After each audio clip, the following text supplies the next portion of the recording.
Hey everyone, welcome to another episode of Indoor Recess. And today we're going to be talking about the Leafs with Kevin McGran, the hockey reporter at the Toronto Star. Hey Kevin, how's it going?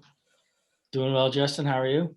Not bad. Things are looking up. The sun is shining. Leafs are in the playoffs. People are getting vaccinated. It's We're it's actually halfway there, apparently. yeah, it's starting to look pretty good. Which is good to actually say after what like the longest winter I think anybody has experienced in this country. But yeah, we're here to talk to the Leafs. Playoffs start next week against the Montreal Canadiens, which is kind of crazy because it's been since 1979 since the last time the Leafs and the Habs have met in the playoffs. For two storied franchises, that seems actually unfathomable. But what are your general thoughts about the upcoming series against our longtime or the Leafs' longtime rival? Well, I think it's crazy. I mean, I bet half of Leaf fans weren't even born the last time these teams Or met in the playoffs, any of right? the Daryl Sittler was the captain. Larry Robinson was like the big star on the other team. Guy Lafleur, Ken Dryden.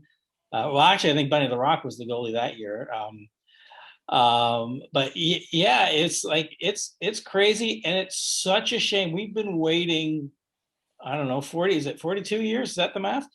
42 years for this to happen, and there will not be any fans in either building. Like, I that's know. just such a shame. It would be rocking, it would be rolling, it would be deafening. It would be the place to be in two cities with all of the country watching the craziness of the fans. It would be Yeah, outstanding. I know it's a shame, but I mean, Yeah. hopefully next year. But we'll see. I mean, but I did read something interesting that was like, yeah, like even most of the players, right? Like Joe Thornton was like born Yeah. like after that series, I think, or something like that. I can't it's remember what it it's was. it's quite incredible. The well, the trivial part of that is for 22 years the Maple Leafs were in a different conference, so Right, the only time they could have met would have been the Stanley Cup final, and they were on track to do that in 1993, right. except for the missed high stick on Wayne Gretzky in overtime in Game 6. But we For won't go there. yeah, Then the Leafs came back to the Eastern Conference, and a couple of times Montreal and Toronto lined up perfectly, except there'd always be something like, oh, New Jersey won in overtime, and that changed the order, or right. something like that. There was always something on the last day of the season that ruined it. And of course, what really ruined it was that for the most part, the Leafs weren't even in the playoffs, so they didn't even have a chance to meet Right. Montreal.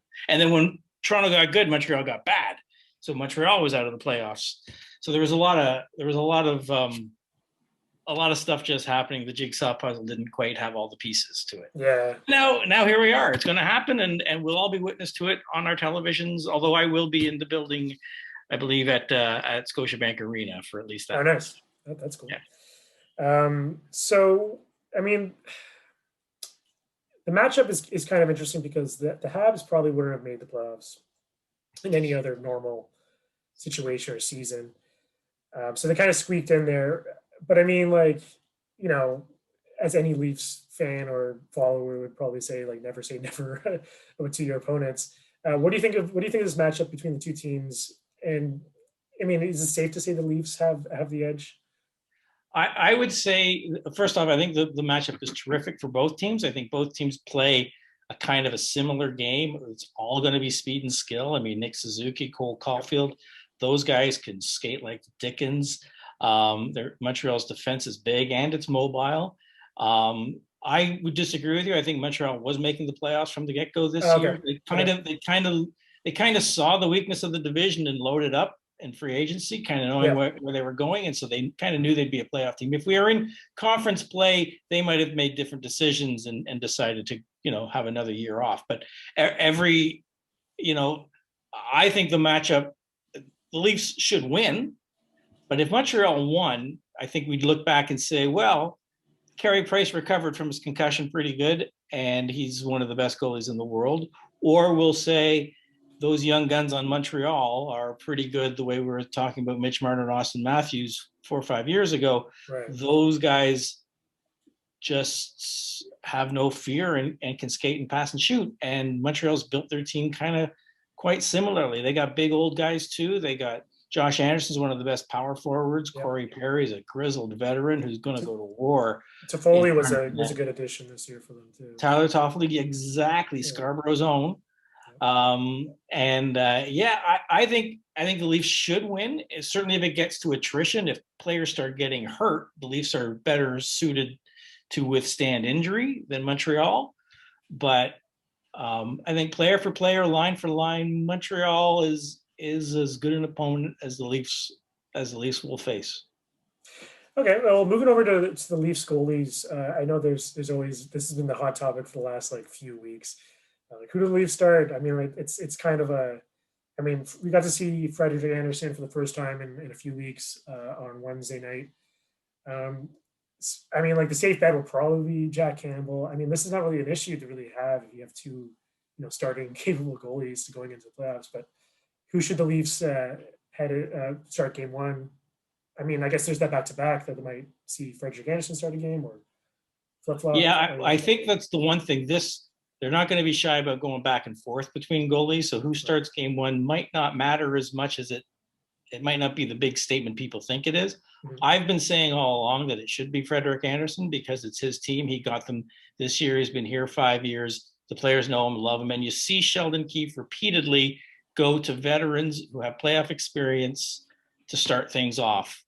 And, he's going to it looks like he's going to put Riley Nash in, even though he hasn't played a game for the Leafs this year, but he's got tons of playoff experience. So I would argue that it will be Frederik Andersen to start with a very short leash for Jack Campbell, but I can't argue against it being Jack Campbell because he's played so well. You could argue that he has earned that start. He's never played a playoff game before. Maybe there's a scintilla of doubt with Frederik Andersen. There seems to be a great amount within the Leaf Nation as a whole because they seem to be a skittish bunch this time of year. But I don't think they can make a wrong choice, but, a bad goal here, a bad goal there, and then suddenly they've made the wrong choice. I mean, it's just a problem. It's like a good problem to have right now for the Leafs. It's the best goaltending problem since Ed Belfour. Yeah, if Frederick doesn't work out, then we have Campbell. So, and I don't think he played necessarily bad in Wednesday night's game against the Senators. It was just a couple lucky. So they weren't blocking shots. No one's getting hurt. Yeah, fair enough. That's true. I mean, it wasn't like they're necessarily the 100% Leafs team we would see because they've already clinched. But so you mentioned the Leafs fans being skittish. We all know what happened last year. I think there was expectations to beat Columbus, but didn't work out. First round exits have been kind of the norm for the Leafs forever. Why do you think Leafs fans? Is this just a byproduct of lockdowns? Why do you think Leafs fans are so nervous? It's just a byproduct of 52 years and count, or 54 years and counting of playoff disappointment, and especially like you say, the last 4 years. Or go back to 2013 against Boston. This team has not won a playoff round since 2004. Fans are heavily invested in it, but they're tired of getting sideswiped by the fans of other teams going, nah, your guys can't win a playoff round, right? So, they want to go out there, but they don't want to go out there too much for these guys just because they've been kicked around so much and disappointed so much. So I understand the skittishness, but this Leaf team is a division winner. No Leaf team has done that in 21 years. And very few Leaf teams in history have actually won their division. So, this is one of the best teams the Leafs have ever had going into the Stanley Cup playoffs. Even their Stanley Cup winners didn't really win the league very often. Yeah. Do you think there's an asterisk next to that, division winning title? There's no, you can only play the schedule you got. It's 54 games. There's no asterisks beside anything involved with the 48 game lockout seasons. It's just whatever. People might remember it, but I don't know. We all remember the New York Rangers finally broke their drought, their Stanley Cup drought at 54 years. That was a lockout shortened year. So there's no asterisk. Rangers fans aren't wearing an asterisk, so I don't think anybody. Fair enough. I don't think anybody. I totally forgot. Yeah. that even. Yeah, exactly. You totally forget it. Just you move on. It's a list somewhere on Wikipedia. Oh, they won that year. There you go. And the context I is I gone. just imagine that like since it's because of Leafs, the idea that there might be an asterisk will be. Well, everything with the Leafs is more scrutinized than anything else. But so sure, people will say it, but I don't think it belongs there. Fair enough. And then like that's the last thing I want to ask. Just like you mentioned this already, the Leafs loaded up on veterans. You know, Spets is back. Obviously, you know, Thornton was a big. I wouldn't say big, but it was like an interesting move at the beginning of the year. You know, Simmons, Riley Nash, Foligno. You know, even giving up a first round pick for Nick Foligno probably turned a few heads. So, what does that mean for the Leafs moving forward with all this, you know, veteran, you know, presence? Like, you think Dubas just looked at last year? It's like, you know what, we just need some guys in here that just. That's exactly what he did. He just looked at last year and said, "Yeah, we don't have a good enough leadership core. We're not strong enough in the playoffs. We're not mentally strong, physically strong. These are much more like men than playing, you know, young 20-year-olds. Although those, you know, Matthews is now really a man. Marner's even more a man. But last year they were playing, you know, Nick Robertson, a 19-year-old rookie. You know, I don't think he sees the ice because they're just, you know, they've got Alex Galchenyuk who will be a healthy scratch probably. So they've got a lot more to choose from, and they brought in these guys for leadership for the playoffs. I don't think it will matter not one whit how Thornton or Simmons played in the regular season, because they're here for the playoffs. This is where they are making their money, which ironically, their salaries are already paid. It's a very strange situation with the NHL. They've already made their money, but now this is where they earn the paychecks that they collected through the season. Cool. Well, I'm excited to get to watch the playoffs begin next week. I know you're excited to actually see these games in person too. That'd be really cool. I think I'm excited for the city because I think this team has a chance to do something special, and I get to be the one to document it. Nice.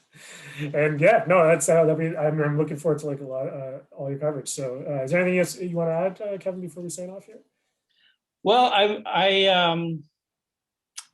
it's been a weird year, and I'm curious what the fallout of COVID is actually, what the toll will have been on players and teams as you know, their stories are revealed at end of league sessions. Like, did somebody really sort of get, like, mental health is going to be an issue with a lot of these guys? Did that derail teams or hopes or aspirations? Did teams find a magic elixir that they can share with the rest of the world on how to deal with isolation and loneliness and quarantine?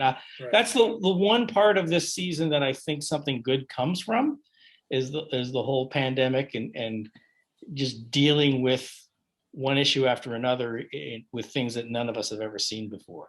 So I think the sports is a great way to tell those stories, and I'm curious what kinds of ones we're going to get through the playoffs as you know, emotions ramp up, intensity ramps up, and the virus is still kind of right there. Yeah, no, that's definitely a good point. I remember even after the bubble, there were a lot of like stories of players who were like, I absolutely hated it, and stuff like that. So look forward to potentially, look forward to those kind of stories later down the road. So thanks as always, Kevin. Stay safe out there, and I'm sure we'll do more of these as the playoffs. We absolutely should. We'll see you next time then. All right, see you.